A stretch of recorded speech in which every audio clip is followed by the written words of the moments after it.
Hello and welcome to the ADHD with Jenna free podcast. As always, we are diving into how being in fight or flight as an ADHDer is your true problem and how do we get out of that? How do we regulate? How do we get into the flow? How do we reset and rebuild from a place of safety where our nervous system is on board, our subconscious is on board, our conscious mind is on board, and we're all parts of us working together to live a life that feels good.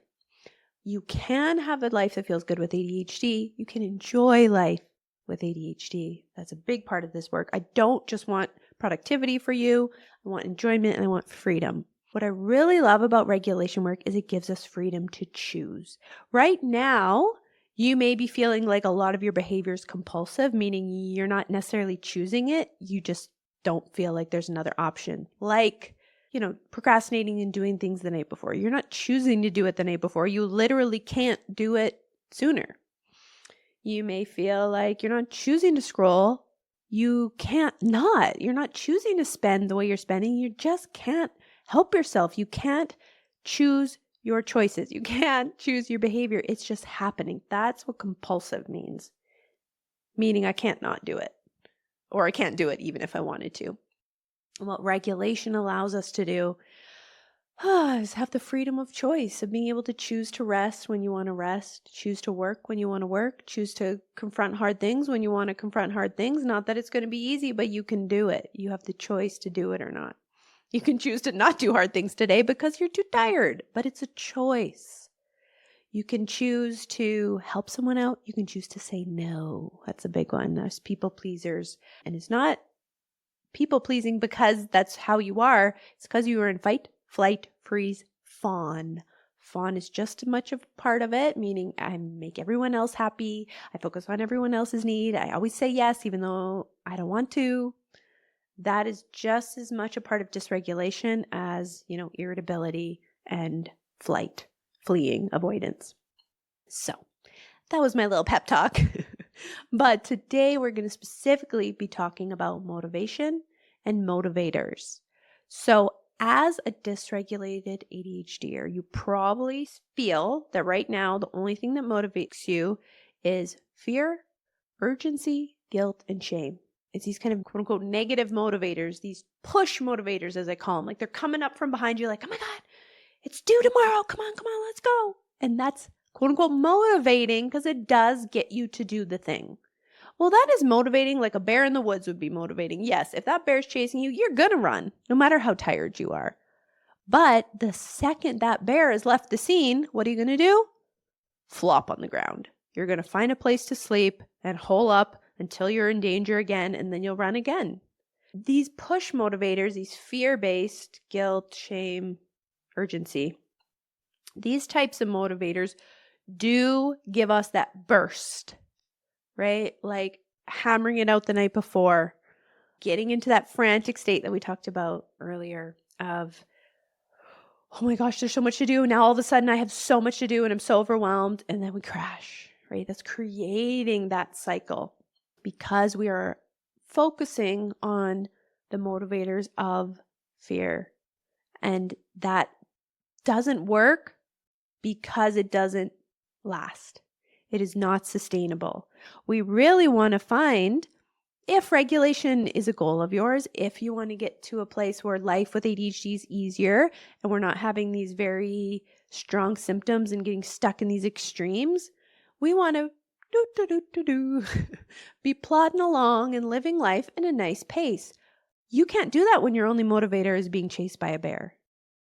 And that's not to say that hasn't served you until now. I'm not here to make ourselves feel bad for anything because there's no room for that in regulation. So it's worked for you up until now. And that's fine. It worked for me for many, many, many years, quote unquote, worked, right? It didn't work for me as a emotional, conscious being, but it worked for me productivity wise. I got enough done. I squeaked it in under the deadlines. It was not an enjoyable experience. It was not an enjoyable process, but it quote unquote worked.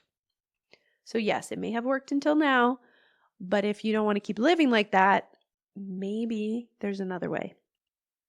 And I'm here to say, yes, there is. So shifting into regulation can be scary because one of the things we don't want to let go of is our only quote unquote, only motivator of this push, being chased motivator, fear-based motivators. We don't want to let that go because there may be the belief that if I let go of that fear, if I tell the bear to go away, which we can often be creating our own bears with guilt, shame, negative self-talk, all of that. We're like creating the fear and urgency. If I let that go away, I'm going to be a lump on a log. I'm going to sit on the couch for the rest of my life and never do anything if I'm not in fear. And I call BS on that. That is not who you are. It's not that you don't care about yourself. It's not that you don't want good things for yourself. It is that you are in fight or flight. And so the only motivator we currently have access to is that bear chasing us. So we will create the bear. We'll create urgency where it's not required.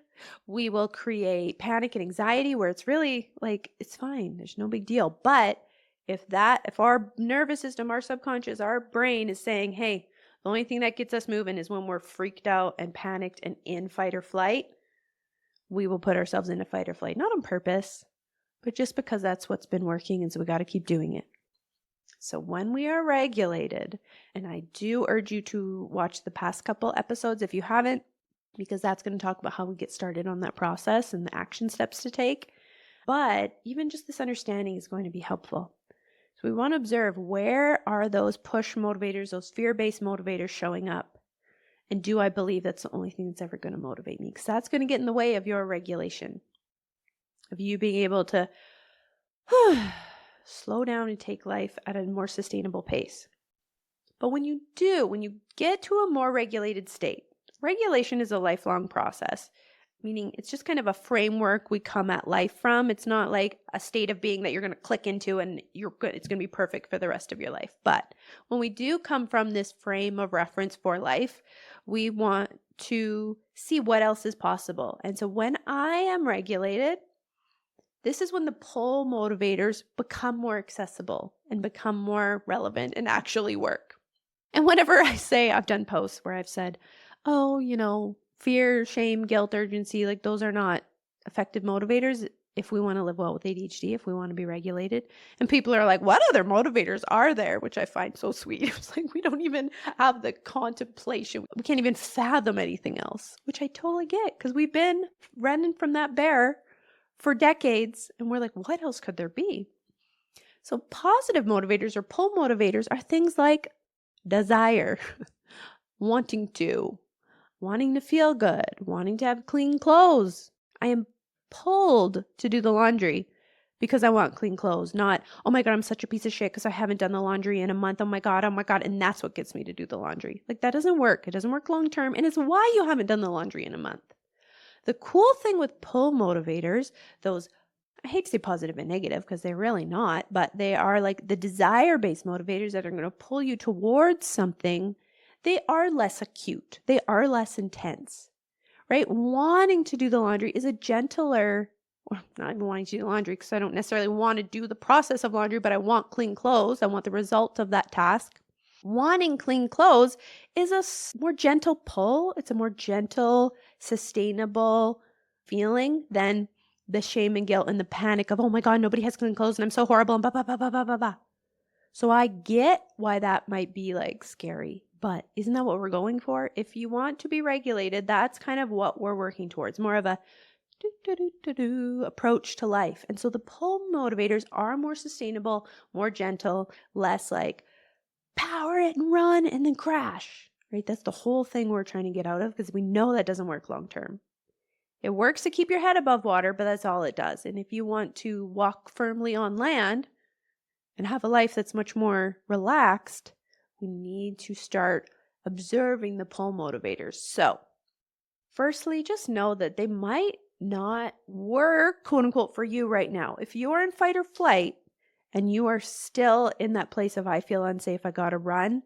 No, you're not just going to magically like tap into like, oh, I want to move my body because that'll feel good. No, but I'm laying a vision for one of the barriers that might come up in your journey, because that barrier of, I can't let go of the anxiety. I can't let go of the fear. I can't let go of the rushing because I believe I'm going to not do anything if I let go of it. So I'm here to tell you, those pull motivators, those much more enjoyable and feel-good motivators will start to come up for you when you have calmed your system down. And I do promise that. I promise that because human beings inherently want good things. I know you want good things for yourself. And so that could be something you just reflect on of, if I wasn't always running from a bear, if I was sitting in the forest, analogies can really help with this stuff. If I was sitting in the forest going, hey, this is a beautiful forest with lots of food and I don't need to panic about anything, what would I do then? Are you going to sit under that tree for the rest of your life? Probably not. You might go, oh, well, I wonder what's over this mountain. I wonder what's over here. Let's go check this out. Let's go venture over here. What kind of fruit's on this hill? Like you will have a desire to go seek new things, to grow, to learn. But that is so overshadowed and buried when we are getting chased by a bear. Now imagine yourself in a forest and the bear is chasing you. You're not worried about a damn thing other than surviving. You are not worried about what's over that mountain. You're not worried about what fruit you might find on that hill over there because you are just trying to survive. When we're in fight or flight, we are in survival mode, meaning living not to die. That is no way to live. It sucks. And I don't say that to shame us because it's fine. It's fine. You're okay. And if you want it to be different, we can work on making it different. We can get to a place where we're really enjoying the journey. We're exploring. We're being pulled by curiosity and interest and desire instead of only fear working to get us up and moving. So for right now, I am interested to hear what resistance you're having to this, because you probably are. That is one of the biggest struggles with regulation work, is the fact that you're currently dysregulated is a barrier, right? Your brain, subconscious, nervous system are probably in fight or flight, meaning I'm just trying to survive. So when I say things like, hey, you can slow down, you can relax, don't worry, it won't just be a lump on a log for the rest of your life. I totally get that parts of you are going to say, no, that's not safe. That's not safe. And that's okay.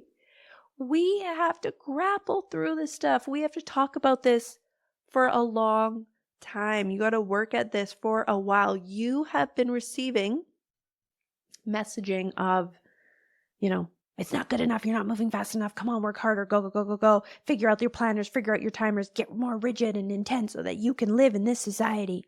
You have been receiving that type of messaging for decades. This is a new type of messaging going, wait, actually, the panic, the rushing. If you're watching the video, I'm pointing to my sign that says there's no rush, is hurting me. This is actually counterintuitively making me less productive. This is tipping me into paralysis. This is having me run around like a chicken with my head cut off and doing shit that makes no sense. Oh, for that message to get into your brain and body, like truly for you to believe it and absorb it and have that be your truth, is going to take some time. So allow yourself the grace for this to grapple with these things. It's going to take time. And thinking about it and going, what did Jenna say about that? Let me think on that for a while before any big things are going to happen. Because in this work, at the beginning especially, we are looking for a state change, state of being, meaning inside your body, you're experiencing things differently. We're looking for that before we're looking for behavior change. And a lot of other ADHD approaches go straight to behavior change. But if you are in fight or flight, changing your behavior is going to be very challenging, if not impossible. We need to get you out of that state of being. Then you will naturally behave in a different way. You're behaving the way you do. You're doing the things you do.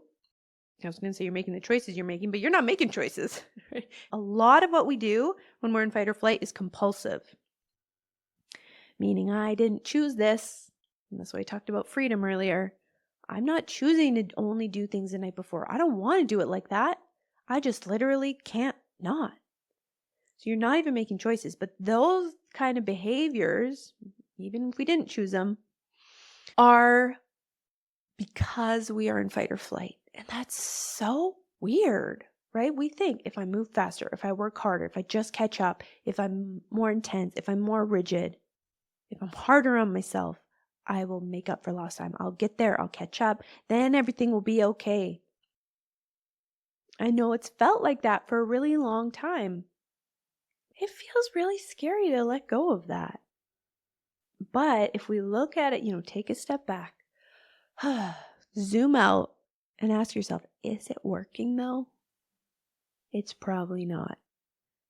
The funny thing about dysregulation is so illogical, right? We are not making thoughtful, mindful choices when we're in dysregulation. Even rushing around so much that then we're crashed when we get home. I mean, that doesn't make much sense, right? Oh, that didn't work very well. But we're often not connecting that truth that's like, oh, it was my intensity and frantic energy that had me crash. It's not just inevitable. So we want to start making these connections of, oh, even if I'm still in dysregulation, I could see that dysregulation's not working for me. I can see that being overwhelmed, panicked, and in a rush is keeping me stuck. It's keeping me overwhelmed and in paralysis and then having me scroll for 3 hours instead of do. These sounds are going to start haunting you, but in a very good way. Going about my day, la-di-da-di-da. Trust me, that's going to be more effective in the long run. But it feels too scary. It feels like, no, I'm behind. I need to catch up, so I got to go, go, go, go, go. But I really want you to challenge that thinking. Go, wait, maybe the go, go, go, go, go intensity is what's having me always feel behind. And this work is complex, so these motivators will change the more you do this work. I really wanted to lay that out there for you as some hope. Because if that's what's keeping you stuck, I can't slow down. Because if I do, I'll become a lump. I'm here to tell you, no, you won't.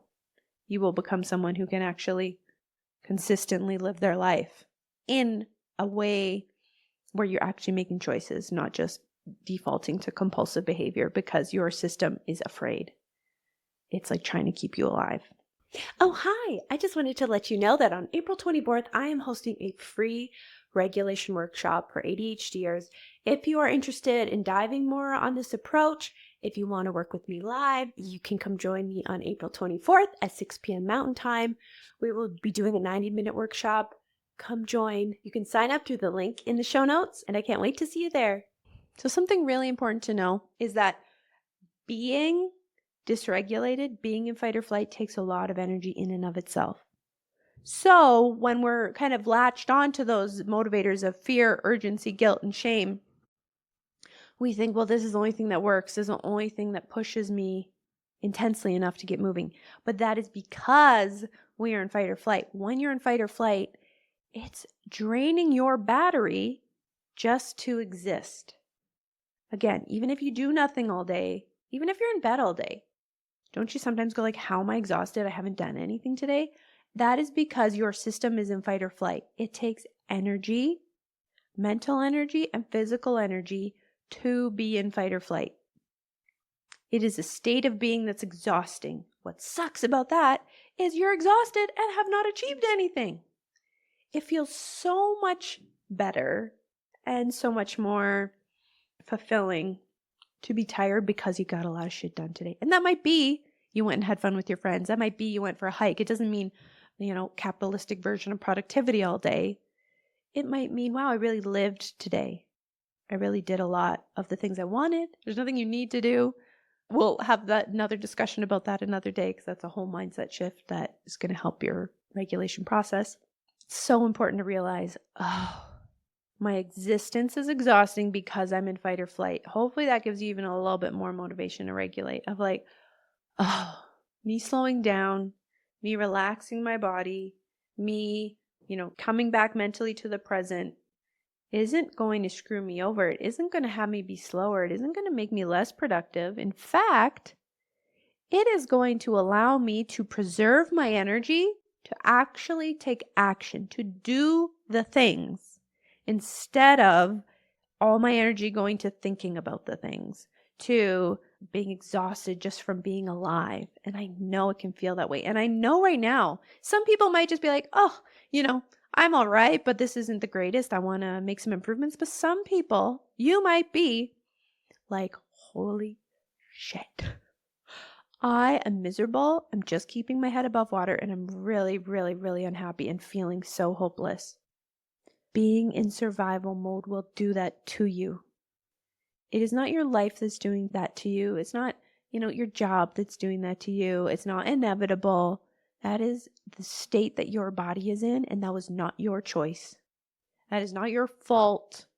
Your biology went into fight or flight to keep you alive, to protect you, and let's thank it for that. But it's not working anymore, and we can change it now. So as you move forward on your journey of regulation, I just want you to really sit with the beliefs that are coming up for you when you start challenging the stuff. So say you're rushing and you're wanting to slow down, or you can see that you're ruminating and you want to bring your mind to the present.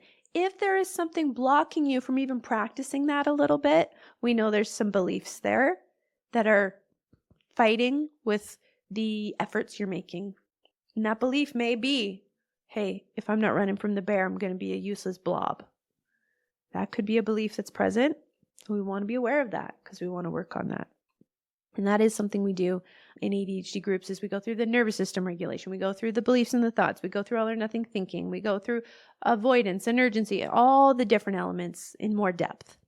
So of course, I encourage you to join us on that endeavor. But most importantly, I want you to start thinking from a different perspective. What if my level of exhaustion isn't inevitable? What if I don't have to feel like a bear is chasing me all the time in order to live life well? What if there's another way and I can be productive and enjoy the journey? Because honestly, what the hell is the point of all this? Do we really think? And I know you don't, but that's how we act, right? We really act like our job on this earth is to check off the to-do list until we die, and that's it. That's how we're going to live. But that's right, dysregulation talking. That's just survival mode. If we really were to sit with it and go, what is the point of all this? Most of the time, when I ask groups this kind of question, when we get into kind of more like, but wait a minute, let's zoom out. What is the purpose of all this? The two main things I hear from people is connecting with my loved ones, spending time with people, connecting with people, something to do with like community, people, loved ones, that kind of human connection. And the second common theme is enjoying the process, being here for the ride, enjoying the ride type of energy. And you know what two things we cannot do when we're in fight or flight? Connect with others and enjoy the present or enjoy the process. Because we are too worried about protecting ourselves. We're too worried about just getting through the day. So you are going to miss opportunities where you can connect. You are going to put your defenses up and block vulnerability and connection with others because you're trying to keep yourself safe. Again, not on purpose. You're not doing any of this because you're choosing to do it. So it's not your fault. And if you want it to change, you do have to put the work in. You're the only one who can change it. But it's not your fault that you're in fight or flight. That is a biological response. And then the second part is of enjoying the process. I'm sure you've seen that. Life is not very enjoyable when you're in fight or flight. Even when you're trying to rest, even when you're, on a date night, even when you're out with your friends, even when you're on vacation, it's still not that enjoyable because you are in fight or flight. Fight or flight does not turn off because you're on the beach. It doesn't turn off when you're out with your friends or at the movie theater. It is on. And it is on chronically. And that's why I'm so passionate about this approach to ADHD management, if you will. Because not only is regulation going to allow you to be more productive, get out of paralysis, and be more of a nice, productive cadence to life, if you will. But you also are going to be able to enjoy yourself when you choose to rest. You're going to enjoy yourself more on vacation. So if you are feeling hopeless right now, if you're feeling so frustrated, like nothing's enjoyable, I'm feeling resentful, life freaking sucks. I really want you to start challenging your thinking of like, oh, that's not because of life itself. It's not because of my circumstances even. I understand that some of your circumstances may not be ideal and we can work to change those. But if you're dysregulated, it's going to be very hard to change things. When you're regulated, you're going to be much more able to make change in your life. But I want you to challenge this idea of like, maybe my state of being changing would be the biggest effect on my life. That's where we need to start, because that's what's going to make the biggest difference. So as you go through your week, I'd love you just to observe, what are the things that motivate me? And could I start seeing that from a lens of dysregulation? That's why. Because I'm in a state where the only thing that works is the bear chasing me. And if you're practicing interrupting that dysregulation with a moment of regulation, you might need to soothe those beliefs of like, hey, it's safe to slow down. I'm going to be okay. I'm not going to be a lump on a log if I let the bear go away. I'll be okay. And so some self-talk might be a part of this journey for you as well. So thank you so much for being here today. I'm so appreciative of you humoring these ideas, getting on board for this approach. Even if you're just like, I don't know if I'm on board, but I am curious. I'm so appreciative that you're here, because this work is, I personally think it's the answer. It has been the answer for me as someone who was completely dysregulated for 32 years, maybe not since birth, but probably for 28 years. And now who is really prioritizing regulation. This is the lens I see my life through, and I cope so much better. I'm enjoying my life so much more, and I'm a lot more successful and productive all together. That's why I love this work. There is no downside. There is no negative side effects. Whether you're on meds or not, this work is going to add to it. I am not on medication, and I only say that not because that's so good, but because I have had a huge transformation in how I live my life, in how I experience my life, and my behavior solely due to this work. I am not also on medication. I have only done this stuff that I teach, and I don't hide anything that I've done. So this is what I do, and it has completely transformed me, and this is what I teach clients, and they have had amazing transformations as well. And that's what I'm all about, is transformation. Not white-knuckling change and working really hard to meditate every morning. I'm here for transformation, meaning we're going to dig around inside enough and grapple with this stuff enough where something changes. And it's really makes a huge difference. So thank you so much. If you want to get the written guide for regulation, you can grab that at the link in my bio. Please rate and review the podcast. That gives us more of a reach to more ADHDers, so more people can consider this approach to things. And please DM me at ADHD with Jenna Free on Instagram or TikTok if you have questions, if this brings anything up for you. I would love to talk about it further. I could just talk about this stuff all day because I'm so passionate about it, and I know it is going to help you and your experience of life. So thank you so much, and we'll see you next week.